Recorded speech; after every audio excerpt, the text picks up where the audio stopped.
You know, it's funny how we take things for granted, like all our modern tech. Sleek phones, computers. Hmm. But none of it would exist without, well, the basics, like knowing how to work metal. Exactly. And our listener today clearly gets that. They've sent over a real treasure trove of material looking at the very, very beginning of metallurgy. So yeah, get ready. We're doing a deep dive today into the earliest days of metalworking. That's right. We're pulling from some great sources, particularly one called A History of Metallurgy, which gives a fantastic framework. We're going to look at how people first used native metals, copper and iron just lying around. Right. Then the huge step of figuring out smelting, making the first alloys, and how furnaces and techniques evolved across different places and times. Okay, so our mission here is to really get a handle on those first steps. Mhm. What metals did they find first? What problems did they run into? And honestly, how smart were they to figure it all out? Yeah, the ingenuity is key. Let's start with what the Earth just gave them, native metals. Perfect place to start. Before anyone knew how to get metal out of ore, they had to use what they could find naturally in its pure or native form. Mostly copper and also iron from meteorites. A meteoric iron, like from space. Exactly, we'll get to that. But first, copper. Now, there's this long-held idea that native copper was super pure, much cleaner than smelted copper. Okay, makes sense. But recent analysis, it really throws that into question. Oh, really? So not just perfect shiny nugget. Not at all. The main thing about native copper is how incredibly variable it is. Heterogeneous is the technical term. Meaning? Meaning you can find big crystals right next to tiny, messy grains in the same lump. And it's often full of other minerals mixed in gangue, we call it. Things like calcite. Right. Rock bits. Pretty much. So when scientists analyze it, they often just ignore elements like calcium, aluminum, magnesium, silicon. It's obvious they're just impurities from the surrounding rock. So it's more like a rocky copper lump. Kind of, yeah. Yeah. A metallic conglomerate, almost. And even the metal part isn't uniform. Take silver, for example. Within the same piece of native copper, researchers have found silver levels jumping from, say, 0.024% in one spot to 0.116% in another. Gold, though, is usually almost impossible to detect. Wow. So much for consistency. How did that affect early metalworking? Well, imagine trying to make something consistent when your starting material is all over the place. Besides silver, you often find arsenic, nickel, lead, iron. Antimony is rare, though. And does that mix tell us anything? It absolutely can. The specific recipe of these trace elements can be like a geological fingerprint. It points back to where the copper came from. Like forensic geology. Sort of, like copper from Ergani Maiden in Turkey. It has sulfur, iron, arsenic, nickel, titanium stuff in the gangue, but no antimony. Compare that to copper from Telmethi or Anorak in Iran. That stuff can have up to 15% arsenic, but not much else except maybe silver. So the copper itself tells a story about trade or where people got their resources. Cool, very cool. Okay, back to the space rocks. Meteoric iron. Right. Comes from meteorites, available to early people. And its defining feature, nickel. Usually around 10%, but it can range from 4% up to 26%. And that's unusual. Very. Because there's no known Earth-based ore that gives you that kind of consistent high nickel level just through simple smelting. It's a cosmic signature. Delivered from the heavens. Is there much of it around? Estimates suggest maybe 250 tons of malleable stuff still exists, but like native copper, it wasn't easy to work. How so? If you just hammered it cold, it tended to crack along its crystal planes. Not ideal. Right. So they had to figure out annealing heating and cooling it carefully, or hot forging. That let them make small things, like tools found in Cape York, West Greenland. That iron had about 8% nickel. So they were blacksmithing meteorites. Yep. Incredible. Any downsides? Well, if you heated it too much for too long, you'd destroy its original crystal structure. But the chemical composition, that high nickel, would still be there, recognizable. Okay. And you mentioned another type, telluric. Telluric iron, yeah. Less exotic, it occurs naturally as little grains inside some basalt rocks, like tiny iron specks. Exactly. Sometimes big enough that you could painstakingly hammer them out into small flakes. Then you could set these flakes into, say, a bone handle to make a kind of serrated knife. Clever. How is it different from meteoric? The nickel content, mainly. Telluric iron usually has very little nickel, rarely more than 3%. So Greenland was interesting. They had both meteoric and telluric iron. That's right. The Cape York meteorite shower provided a lot of the meteoric stuff, with that 8% nickel. Eskimo tools made from it often show signs of being cold-worked, maybe because fuel was scarce. And they could tell the difference. Oh, yeah. Studies showed the coal-forged blades were much harder than the original meteorite material, but annealing softened it right back up. Suggests the meteorite itself was already under stress, even before landing. Fascinating. Now, the sources mention something puzzling. Nickel-containing iron objects found in places they shouldn't be, like copper or Bronze Age layers. Ah, yes, that's a classic archaeological head-scratcher. Finding iron with that telltale nickel in, say, a Bronze Age context, it makes you ask questions. Like what? Well, did the object just fall down from a later layer somehow? Was the dating of the layer wrong? Or, and this is intriguing, could it be an accidental byproduct of smelting copper? How would that happen? Maybe iron got reduced from iron-rich flux materials added during copper smelting, or even from the slag itself. It kind of blurs the lines between the ages, doesn't it? It really does. Yeah. Okay, so this leads us nicely into the next huge leap, actually getting metal out of rock. Smelting. How did that start? Monumental step. And pinning down exactly when and where is tough. A big part of the problem is melted native copper looks almost identical to copper smelted from really pure oxide ores. So how do you tell? You look at the waste, the slag, that stony stuff left over after the metal separates. The garbage holds the key. Ironically, yes, it's one of our best clues. It shows how even the leftovers can tell a huge story. Where's the earliest potential evidence? Catalhuyuk in Anatolia, way back, 7,000, 6,000 BC. They found slaggy bits there, near copper artifacts. The argument is whether it's true smelting slag or just slag from melting native copper in a crucible. What's the difference in the slag? Crucible slag, from just melting, usually forms from reactions between fuel ash alkali and the crucible material, the silicates, and it often traps a lot of copper. Okay. Now, if you tried crucible smelting without adding fluxus stuff to help the melt flow, you'd get thick, viscous slag, bad separation, lots of lost copper. We see that at Feenan, for example. Yeah. The Catalhuyuk slag, some argue, looks more like the result of a deliberate extraction process, more developed. So more than just heating up pretty rocks, they were trying to get the copper out. Seems like it. And understanding why smelting was such a big deal helps if you know how copper forms geologically. Most deposits start as sulfides. Sulfides, okay. Imagine a typical deposit, like Ergani Maiden again, surface layer. Gaussian, basically rusty iron oxides from the sulfides weathering. You might find a little native copper or oxidized minerals there. But not much copper. Not the main load. A lot of the copper gets leached downwards by water and concentrates in a layer below.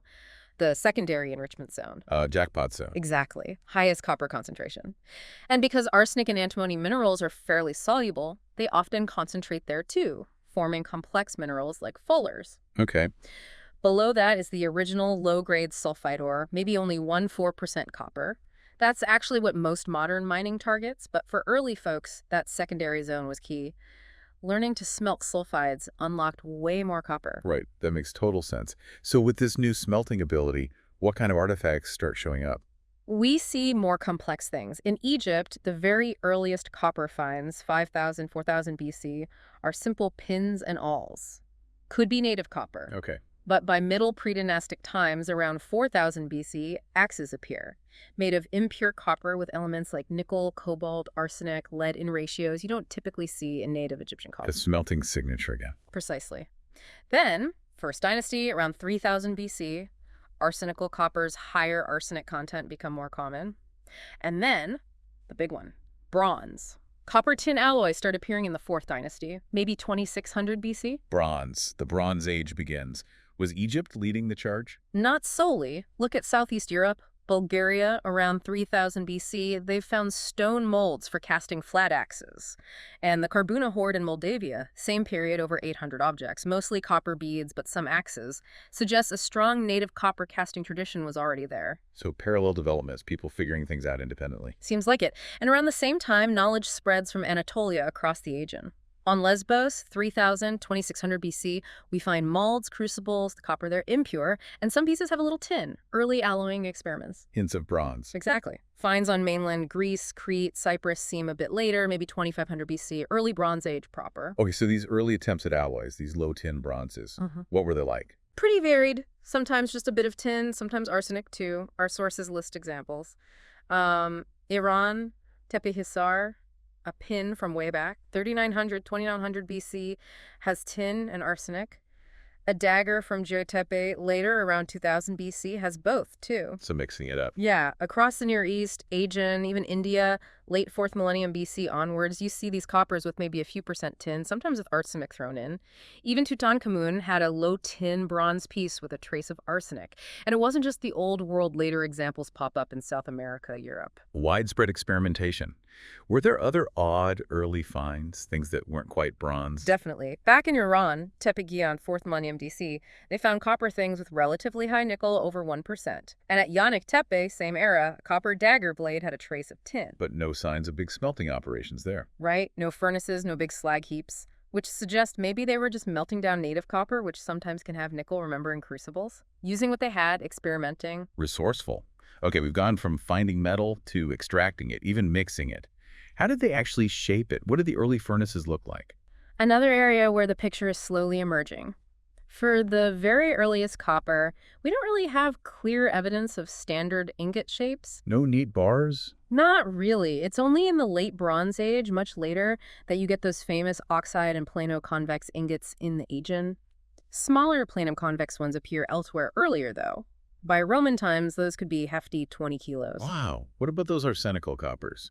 If they smelted arsenic-rich ore, wouldn't they make arsenical ingots? You'd think so. Some plano-convex arsenical ingots exist, but they aren't super common or tied specifically to the very earliest smelting. There's this idea about ingot torques or Lusenhall's rings, neck rings cast with coiled ends. Okay. They're often arsenical copper and might be an early form of cast metal meant for later working. But it's hard to picture an early furnace producing such a long, thin shape directly, or tapping metal into that kind of mold. Seems impractical for the time. Yeah, sounds awkward. So if not specialized ingot molds right away, what were they using for melting? Well, for just melting down scraps, it can be super basic. Maybe just a ring of stones, charcoal fire, and a clay nozzle, a tuyere, hooked up to bellows to pump in air and boost the heat. Not much would survive from that. Probably just bits of the clay tuyere. To get hotter, like for melting bronze, maybe a simple cylindrical furnace with a grate at the bottom, like a brazier. Air gets sucked in below, natural draft helps, and you'd put the crucible in the hot spot through a side opening. The grate might be pierced clay, like in early pottery kilns. Simple but effective. What's the earliest actual furnace structure found? Maybe Abu Matar, near Beersheba. Late Chalcolithic, 3300–3000 BC. They found circular structures with vitrified walls, melted glassy surfaces from intense heat. Proof of high temps. Exactly. And nearby, oval crucibles made of clay mixed with straw. But weirdly, no molds or tuies found right there, even though copper axes, awls, mace heads were found nearby. It's much later, late Bronze, early Iron Age transition in Timna, Israel, that you see more formal crucible furnaces, square stone boxes. So the tech got more structured over time. What about the crucibles themselves? Just simple bowls? Oh no, they got quite sophisticated. Features evolved to make pouring easier. Spouts or lips appear at sites like Kalinovka and Bellikou in Cyprus, Lerna in Greece. Pouring lips, okay. Others from Kia and Serabit El Qadim had a hole at one end for pouring and rounded bottoms so you could tilt them. The Serabit one was big, implies melting decent amounts of bronze, maybe used to stick in a loop or handle to turn it. Clever designs. And crucibles with side pouring holes show up too, like at Tel Dubai or depicted in the tomb of Mereruka. Probably used stoppers to control the flow. Our source material has a great figure showing the variety: triangular, hemispherical, flat-bottomed, conical, some with feet, pedestals, necks, pinch grips, lids, bag-shaped, pointed, socketed, oval, even spoon-shaped. Amazing diversity, just adapting the tool to the job. What about slag from crucible melting? Anything useful there? Definitely. Two main types. Internal slag forms inside from reactions between the metal, fuel ash, and the crucible material, silica. Its complex silicate might have some iron from leftover smelting slag. Analyzing it tells you what metal was being melted. Okay.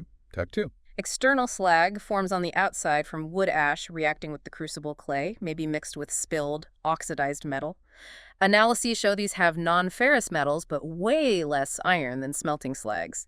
Experiments show remelting copper carefully can reduce iron content, but stuff dissolved in the copper, like lead, mostly stays put. Even the gunk is informative. Okay, final piece for this early stage, joining.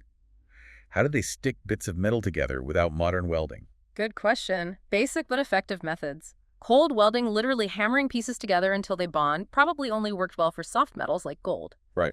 Soldering, using a lower melting alloy to join higher melting metals, was common for gold and silver by the 4th millennium BC in Asia Minor. How did they make solder back then? Early on, Maybe by putting copper minerals on the gold under reducing conditions, the copper reduces to metal. Alloys with the gold surface creates a lower melting point. Or just heating fine gold granules with copper.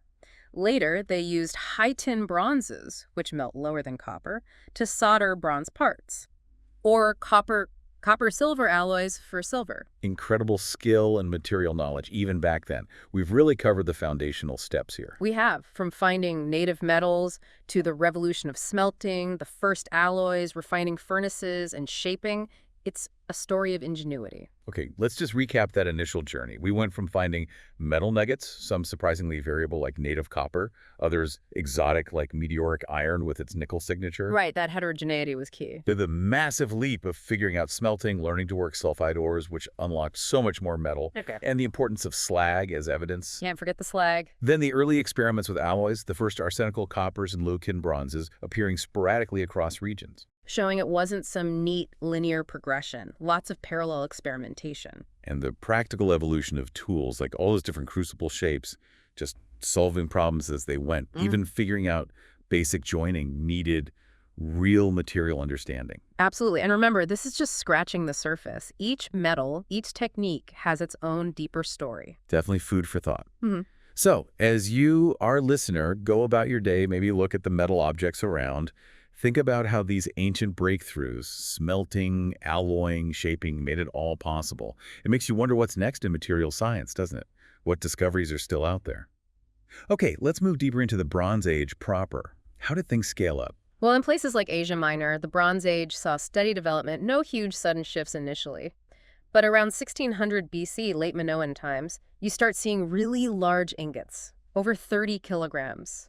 That suggests a significant increase in the scale of production and trade, especially in the Mediterranean. 30 kilos. That's serious metal. What about elsewhere? In Britain, during what's called the Full Bronze Age, there's a massive explosion in the number of metal artifacts found, especially socketed axe heads. It really points towards mass production techniques developing. Assembly lines for bronze axes. Sort of, yeah. And in China, this stage is marked by larger, more elaborate objects appearing in the late Shang and Shao periods. Think big ritual vessels. So bigger scale everywhere. Yeah. Do you know more about the smelting process by then? Experiments reconstructing the process suggest they probably tapped off the molten slag first from the furnace. The heavier copper lumps would settle at the bottom. These lumps could then be remelted, maybe in crucibles, and cast into those standardized ingot shapes we mentioned, plano-convex or oxide. So ingots weren't always straight from the primary smelt. Often not. Those plano-convex or bun-shaped ingots are typical of the Copper Age and earlier Bronze Age. They might form directly in the furnace bottom if the slag is drained off while molten because the copper is denser. Or they could solidify together and then you'd have to break the slag off later. Depends on melting points and how you run the furnace. Right. Are these direct from furnace ingots pure? Relatively pure, yeah. Late Bronze Age examples from Cornwall, for instance, show they're mostly copper, but still contains some sulfur and oxygen from the smelting process. And the oxide ones, they look distinctive. Very. Those oxide or double axe-shaped ingots are characteristic of the Eastern Mediterranean, especially Minoan Crete, from around 1600 BC onwards. They were traded widely, and you even see them depicted in Egyptian tomb paintings around 1450 BC. Wow. How big were they? Typically weighed around 29-30 kilograms, maybe 3 to 5 centimeters thick. They often look quite porous or gassy, typical of blister copper, produced directly from smelting. They have this characteristic rim around the edge, probably from the metal solidifying quickly against the mold walls. And we've found molds for these. Yes, molds made of stone or clay have been found, for example, on the island of Melos. Along with evidence of casting installations, it was a major industry. Okay, let's switch gears slightly. What about gold? It's always captivated people. How was it worked early on? Gold's big advantage is its workability, right? Very soft and doesn't corrode. Perfect for ornaments. Early artisans became incredibly skilled. How did they make things like thin gold leaf? Mostly by hammering. They'd start with the small ingot or nugget, hammer it flat, then maybe stack squares of this thin sheet with layers of animal skin in between, and hammer the whole packet. You could get incredibly thin sheets that way. Think of the gold covering on figures from the royal tombs of Ur, astonishingly thin. Amazing. And decoration. Lots of techniques appear early. Repoussé hammering designs from the back, filigree using fine twisted wires, granulation applying tiny spheres of gold, and inlay setting gold into other materials, like the famous Mycenaean daggers inlaid with scenes. Beautiful work. Does the gold itself tell us anything? Its composition? Sometimes. Early gold artifacts often contain significant amounts of silver and sometimes copper. This electrum, as the natural alloy is called, varies. But the presence of copper in some electrum artifacts suggests they might have intentionally added copper, maybe to change the color or properties. There's a figure in the source showing how silver and copper content correlate in early gold items. Fascinating. Okay, we've covered copper, bronze, gold. What about the next big metal? Iron. How did the Iron Age begin? The Iron Age emerges gradually, often overlapping with the Late Bronze Age. The key technology is the bloomery process. Bloomery. Yeah. You heat iron ore and charcoal together in a furnace using bellows to force air in, but crucially, you don't reach the melting point of iron itself. So it doesn't turn liquid. No. Instead, you produce a spongy, porous mass of metallic iron mixed with slag. This is the bloom. Okay, spongy iron blob. What then? You have to consolidate it. While it's still hot, you hammer the bloom repeatedly to squeeze out the liquid slag and weld the iron particles together into a solid bar or billet. Labor intensive. Very. And the resulting iron, bloomery iron, is quite heterogeneous. The carbon content can vary wildly within the same piece, and it often contains phosphorus or arsenic from the ore. This makes it tricky to judge the skill level just by looking at an artifact. You might find a bit that's basically steel, even with structures like martensite formed from quenching right next to low-carbon iron. So inconsistent product again. Exactly. You could make wrought iron this way or later by refining cast iron, but the bloomery was the direct route for a long time. Early smiths knew their iron was variable. They likely controlled hardness somewhat by adjusting the fuel-to-ore ratio. But whether they truly understood quench-hardening steel early on is debatable. Any examples of early blooms? Yes, finds in Somerset and Hampshire in the UK show the typical variable composition. Some early blooms were surprisingly large, though. One found at Khorsabad weighed 20 kilograms, suggests quite large furnaces may be using induced draft. Wow. Were they making bars of iron for trade? We find iron bars from the European Iron Age, but there's little evidence they were made by simply welding lots of small blooms together, maybe from larger single blooms. Was hardening steel common early? We have an example of an early quench-hardened blade from the Near East, 12th century BC maybe, but the technique didn't seem widespread for quite some time. How did ironworking spread? It seems to have diffused from Anatolia or perhaps the Balkans into Greece around the end of the 11th century BC. Early finds there are often iron rods or spits, which might have even served as a form of currency or raw material. And Africa? India. Ironworking appears quite early in Africa. The Nok culture in Nigeria from maybe 500 BC had sophisticated shaft furnaces. In East Africa, there's evidence of potentially making cast iron in crucibles much later. The Bari people in Sudan were known for this too. In India, the knowledge likely came with Aryan settlers spreading down the Indus and Ganges valleys. Finds at sites related to Sialk and furnace remains at Ujjain point to early iron production. A truly transformative technology spreading across the globe. Let's quickly revisit Asia Minor and China during this period. Right, as we said, Asia Minor saw steady Bronze Age development leading into the Iron Age. China's path was a bit different. They seem to have had a relatively late start in the Bronze Age, maybe around Shang sites near Chengchu before 1400 BC. Late start, but then? Then they advanced incredibly rapidly into a sophisticated late Bronze Age. Early finds include bronze, weapons, tools, and ritual tripods called ting, often quite crudely made initially. But later, coinciding with expanded Shang influence and better access to copper and tin resources, the craftsmanship becomes truly exceptional. Huge, intricate castings. A rapid leap. Okay, Yeah. Circling back to precious metals briefly, coinage. How did that start? Well, gold's workability made it ideal for early forms of wealth and eventually coinage. Making coin blanks was relatively simple initially. Weigh out the required amount of metal, melt it in small hollows in clay, and let it form a globule, ready for striking. Simple globule blanks. Yeah. Later methods were more refined, of course, like the 5th century BC Persian silver siglos production. And the alloys used in early precious metal coinage varied. Table 34 in our source gives some examples, often electrum or deliberately alloyed gold and silver. Got it. Now, let's jump forward significantly, the Roman period.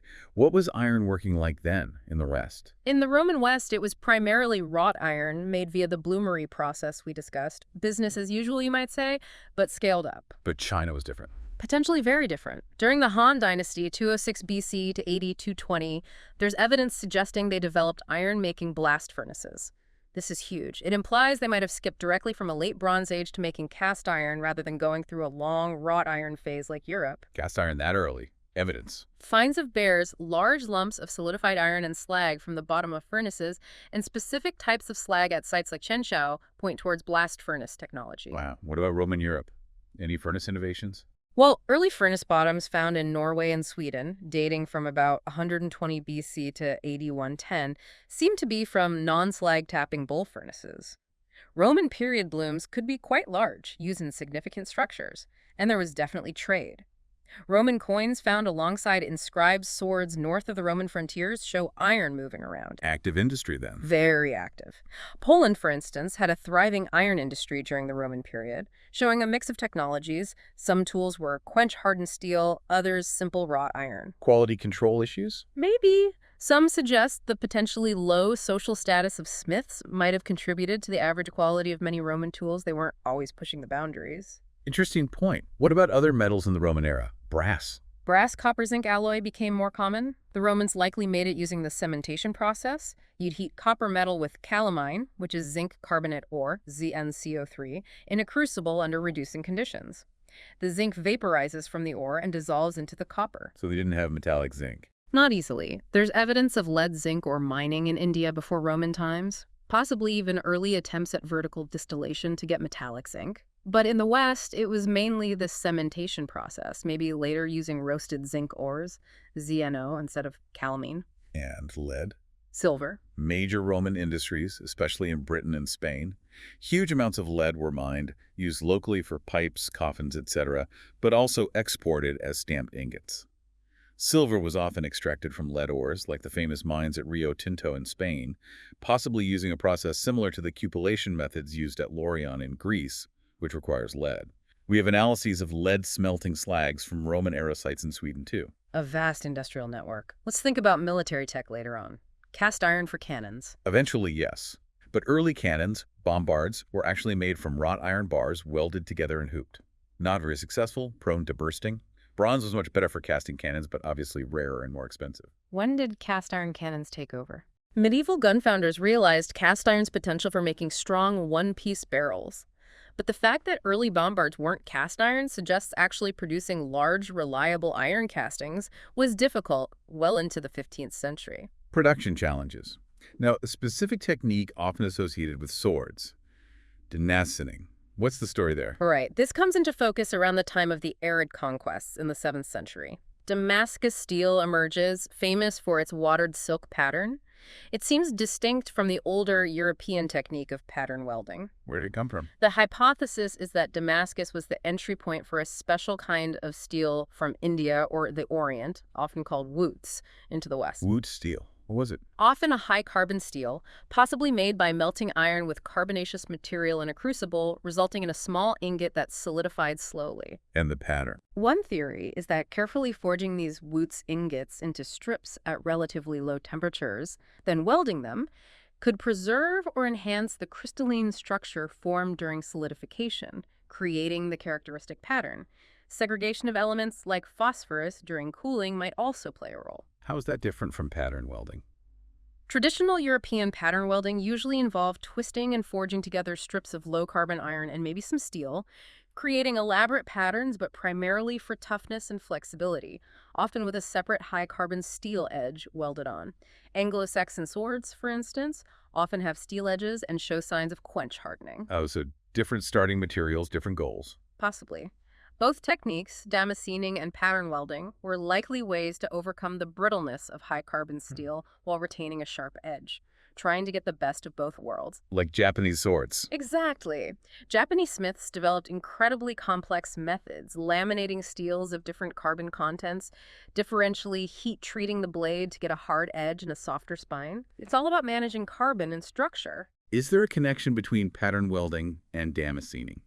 Some researchers think there might be a fundamental link. Perhaps damascening evolved from the solidification patterns in woots. But honestly, the exact nature of medieval woots and how the patterns formed is still debated. Later, 19th century woots processes involved melting wrought iron with wood in crucibles. Any other weird laminated blades? There's a fascinating example of a 14th century Indonesian blade, a kris, that incorporates layers of meteoric iron for its pattern called paymore. And a North Indian sword made by layering and welding many strips of wrought iron with varying carbon, then quenched. You could make pattern material that way too. Amazing variety. Okay, shifting back to Europe, medieval times. Mhm. Gunmetal. Confusingly, early guns weren't typically made of what we now call gunmetal, a copper-tin-zinc alloy. They used straight tin bronzes. Gunmetal, with its added zinc or lead, was more common for cast objects like church farms, where its good casting properties were more important than outright strength. Table 44 shows some analyses. How was metal melted then, generally? For smaller scale work, still crucibles and simple hearths. Medieval crucibles came in various shapes and sizes. Figure 58 shows some later Saxon bag-shaped ones. And big castings, like bells. Bell founding was a major medieval craft, complex process involving making a core, then a clay model, coat over it, often using tallow to form the inscription space, firing the mold, and then casting in a pit dug in the ground. Casting in a pit. Yeah, for stability and safety with large amounts of molten bronze. There's evidence of a 13th century bell founding pit at Cheddar in Somerset. Ground-level casting sites existed too, like at Winchester, possibly for a Saxon bell. Okay. What about lead and silver production in the medieval period? Did Roman mines keep going? The Spanish mines might have continued under Arab occupation, but there's not much solid evidence besides the Almaden mercury mine. There seems to have been a temporary slump in large-scale European metal trade after the Romans left. Mints probably relied on local sources or recycling. When did trade pick up again? By the 10th century, definitely. Think of the vast amounts of silver paid as Danegeld by the English to Viking raiders. That silver had to come from somewhere. Where did English silver come from? Likely, a significant amount came from domestic lead production, separating the silver via cupellation. Other European sources surely contributed too. After the Norman conquest, English exports of minerals, particularly lead and tin, increased significantly. And coinage. Still hand-struck. Official coins, yes. Casting was probably used by counterfeiters, but machinery for minting really only comes in during the Renaissance. Early Byzantine gold coins were very pure, maybe 98% gold, hardened with a little silver. Most gold was probably natural electrum. Lower value coins were copper or bronze, potentially sourced from the Black Sea region, Cyprus, Israel, Bulgaria. What about tin? Was it just for bronze? Its main use, besides bronze, was for making pewter, a tin alloy, usually hardened with lead. The amount of lead allowed varied by country and standards. How was pewter worked? Typically cast in molds made of metal, sand, or stone, then finished by hammering, beating, or spinning on a lathe. Tin is very ductile and doesn't work harden much, making it suitable for this. Right. Let's leap forward again, 1500 to 1600. The blast furnace starts spreading in Western Europe. A huge development, initially driven by military demand, cast iron cannons, remember? Yeah. But a lot of the iron produced, the pig iron, actually went to finery forges to be converted back into wrought iron. Why convert it back? Wasn't cast iron useful? It was brittle and couldn't be easily forged. Wrought iron was still needed for most tools, weapons, structural uses, and interestingly, the older bloomery process could often still make wrought iron more cheaply, especially where charcoal was abundant. Blast furnace versus bloomery efficiency. Blast furnaces used less fuel per ton of pig iron produced and got more iron out of the ore, less iron lost in the slag. But then you had the extra step and fuel cost of fining it to wrought iron. Bloomeries were less efficient overall, but produced wrought iron directly. What did early blast furnaces look like? Often stone-built, maybe pyramidal shafts, with a narrow crucible at the bottom and a relatively shallow bosch, the widening part above the crucible. Examples like Gunsmill or Rockley in England show this early form. Was this tech exported? Yes, the iron industry was fostered in the British colonies. The Saugus Iron Works in Massachusetts, mid-17th century, is a famous example, using local bog ore. We have details of its furnace dimensions and operation. Did the bloomery just disappear? Not at all. It persisted and even evolved. There's evidence for tall bloomery furnaces, sometimes called high bloomeries, from medieval times, and later, especially in places like Austria, the Stuckofen developed. Stuckofen. Basically, a bloomery furnace built as tall as a blast furnace. By carefully controlling the fuel-to-ore ratio, they could produce a large bloom of wrought iron directly, avoiding the pig iron stage. More efficient for malleable iron than fining pig iron, but apparently trickier to operate.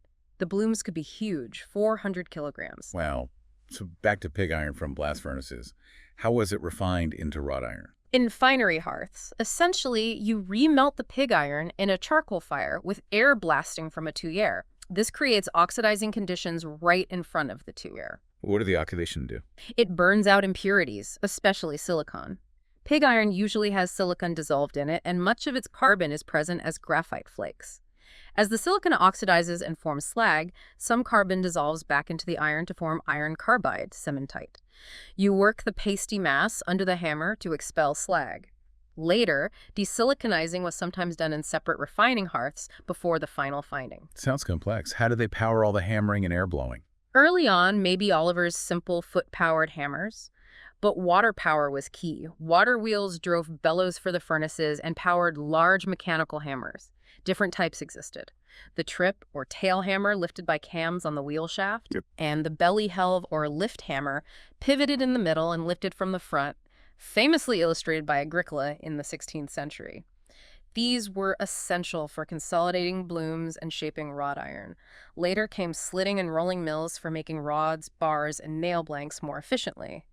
Early versions used rotary shears. Mills replacing hammers eventually. What about making cast iron less brittle? Malleable cast iron. That was sort of reinvented in Western Europe by Reaumur around 1722.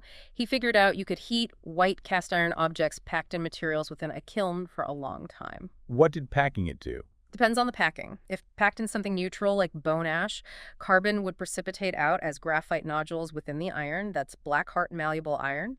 If packed in an oxidizing material like iron oxide, carbon would be removed from the surface layers white heart malleable iron. Could it replace wrought iron? Not really, not initially. Its malleability is limited compared to wrought iron. It found different applications. Okay, let's check back on lead and silver in the 17th century. Still important. Hugely.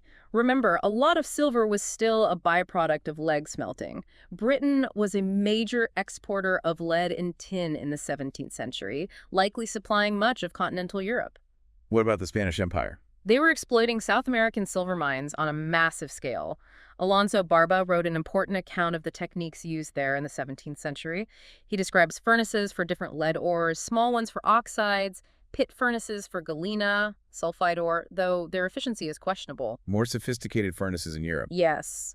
Elizabethan state papers in England describe debates between traditional foot bellows furnaces and newer water wheel blown blast furnaces promoted by figures like Burchard Cranach, similar to those Agricola described. These eventually evolved into specialized ore hearths for smelting. And getting the silver out of the lead. Still cupellation. The basic process hadn't changed much since antiquity. Melt the lead in a shallow hearth, blow air across it.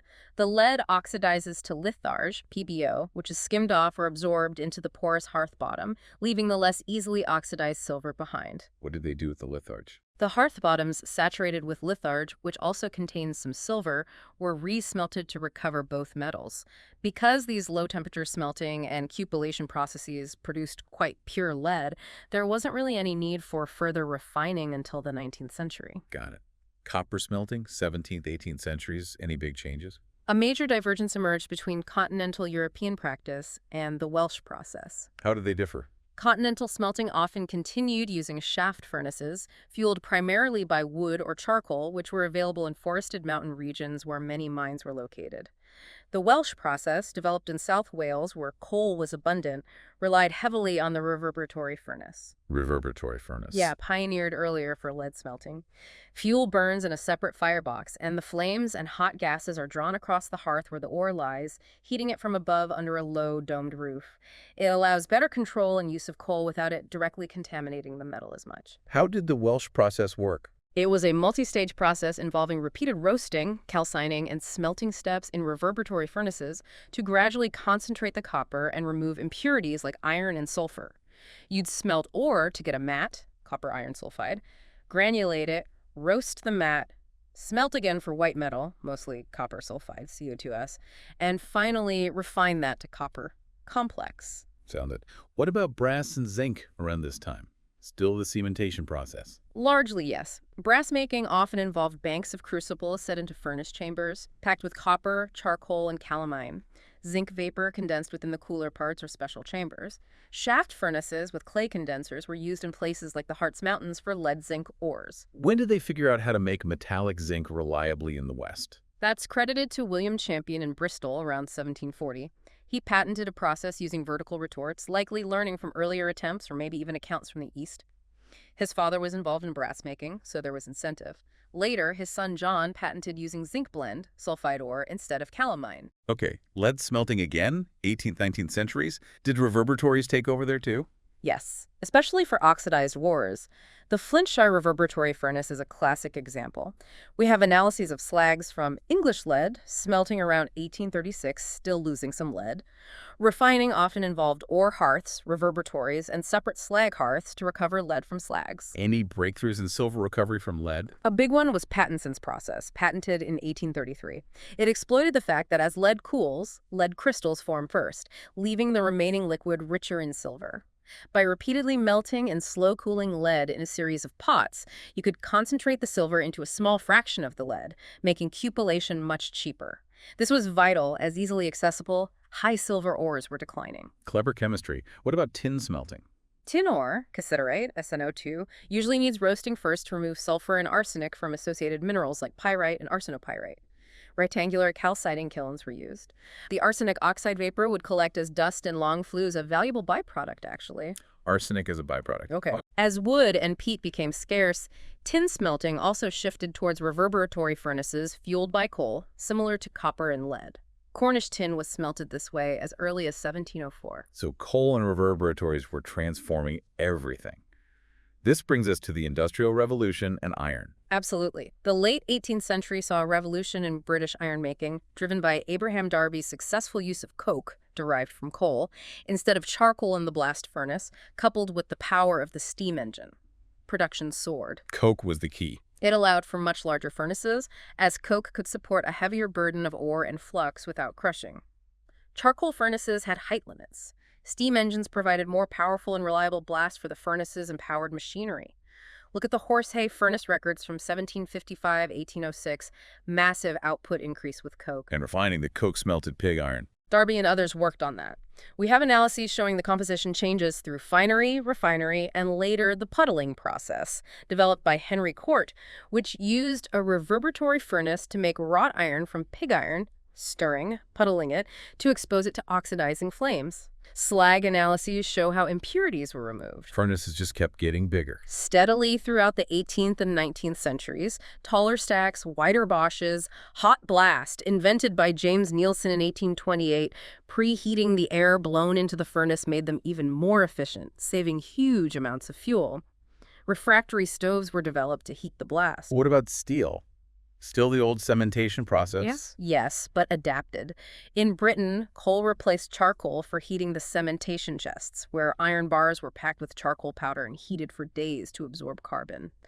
They preferred high-quality, imported Swedish charcoal iron bars, as they had fewer impurities like phosphorus that interfered with steel quality. Sheffield became the center for this blister steel and for crucible steel. Crucible steel. That was Benjamin Huntsman's big innovation around 1740. He melted blister steel pieces in sealed clay crucibles to produce a much more uniform, homogeneous, high-quality steel, essential for tools, springs, cutlery. Let's quickly revisit copper. Welsh process still dominant. In the 18th century, yes. Roasting matte in stalls, using shaft furnaces sometimes for initial fusion, refining black copper in reverberatories. Silver was sometimes recovered by adding lead ore during smelting and then separating the lead-silver alloy via liquation, gentle heating to melt out the lower melting alloy. What was all this copper used for? A major use that emerged was sheathing the hulls of wooden ships to protect against marine borers and fouling, big naval contracts.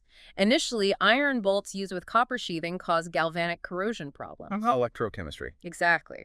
They tried alloys like Muntz metal, a brass, but pure copper sheets and bolts worked best. Still, a huge amount of copper went into making brass until the electrical industry really took off later in the 19th century. Okay, mid-19th century. Steelmaking gets another massive shakeup. Enter Henry Bessemer, 1856. His converter was revolutionary, blowing air directly through molten pig iron to burn out carbon and silicon incredibly quickly, making large batches of steel in minutes instead of hours or days. Sounds perfect. Almost. Bessemer wasn't really a metallurgist. His initial steel was often porous from dissolved gases or over-oxidized and brittle. Who fixed it? Robert Forrester Mushet, a skilled metallurgist already working with crucible steels. He realized adding manganese, specifically a Spiegeleisen, an iron-manganese carbon alloy, after the blow would deoxidize the steel and counteract remaining sulfur, making it workable. Mushet's contribution was crucial. But there was another problem, right? Phosphorus. Yes. The earlier puddling process for wrought iron happened to be quite good at removing phosphorus into the slag, but the high temperatures in the Bessemer converter, and later the Siemens-Martin open hearth furnace, caused phosphorus to revert back into the metal. Why was that bad? Phosphorus makes steel brittle, especially when cold short, and the standard furnace linings used then were acidic, silica-based. Acidic linings won't combine with acidic phosphorus oxides, P2O5, to remove them in the slag. So Bessemer steel only worked with certain ores. Exactly. It required low phosphorus iron ores, which were common in Sweden and parts of the US, but less so in Britain and mainland Europe. This limited its adoption initially until the development of the basic process by Sidney Gilchrist Thomas and Percy Gilchrist in 1878, using basic linings like dolomite that could remove phosphorus. Problem solved. What other steel developments followed? Mushet himself had experimented with adding tungsten to crucible steel, creating one of the first alloy steels, which was self-hardening. It got hard just by air cooling after forging. Later, chromium replaced manganese in many tool steels. James Riley introduced nickel steels in 1889, finding nickel added strength without sacrificing too much toughness. Then came chromium, vanadium, molybdenum, a whole new world of alloys. And stainless steel. Harry Brearley in Sheffield, working on gun barrels around 1913, noticed a medium carbon chromium steel resisted rusting. Voila, stainless steel for cutlery. Around the same time, Strauss in Germany developed austenitic chromium nickel steels, also stainless, heat-resistant, and non-magnetic. A new era of materials. What about completely new metals? Aluminum, titanium. Aluminum was known but incredibly expensive until the Hall-Héroult process was invented independently by Charles Martin Hall in the U.S. and Paul Héroult in France in 1886. How did that work? Electrolysis. Dissolving aluminum oxide in molten cryolite, a sodium aluminum fluoride mineral, and passing a strong electric current through it using carbon electrodes. The aluminum deposits at the cathode. Hugely energy-intensive, needs cheap electricity. And titanium. Much later. The main process is the Kroll process, developed by William Kroll in the 1940s. It involves reducing titanium tetrachloride, TCl4, with molten magnesium or sodium under an inert atmosphere. Complex, expensive, produces titanium sponge that needs further processing. Back to older metals, copper, platinum, any 19th century updates. For copper, smelting gradually moved away from places like South Wales to the mining regions themselves, USA, Canada, Chile, Australia. The Bessemer converter principle was adapted for rapidly oxidizing copper mats. And recovering metal from solutions using chemical replacement, like using scrap iron to precipitate copper from copper sulfate solutions from leaching low-grade ores, became important. Valued for its resistance to heat and chemicals used in lab equipment. W.H. Wollaston did pioneering work in the early 19th century, figuring out how to consolidate platinum powder into workable metal using powder metallurgy techniques, pressing the powder, sintering it. He processed large amounts. Figures like Percival Norton Johnson, founder of Johnson Matthey, built the industry. Okay, modern furnaces briefly. Reverberatories adapted for aluminum melting. The electric arc furnace became crucial for steel making, especially melting scrap and making alloy steels. Induction furnaces, using electromagnetic fields to heat the metal directly, also developed for high-purity melting. Joining techniques beyond soldering. Forge welding and riveting were standard for centuries, but high-temperature gas flames, like oxyhydrogen used by Johnson Matthey for platinum welding in 1861, paved the way. The big change was oxyacetylene welding, enabled by the commercial production of calcium carbide to make acetylene gas. A portable, very hot flame revolutionized joining for many metals. What about shaping? Extrusion. The principle is forcing metal through a shaped die. Joseph Bramah extruded lead pipe using molten lead back in 1797. Burr extruded solid lead later. Extruding hotter, stronger metals like steel was much harder, only really solved later using things like molten glass as a lubricant. Fascinating tech. Let's shift focus. Understanding the structure of metals, when did that begin?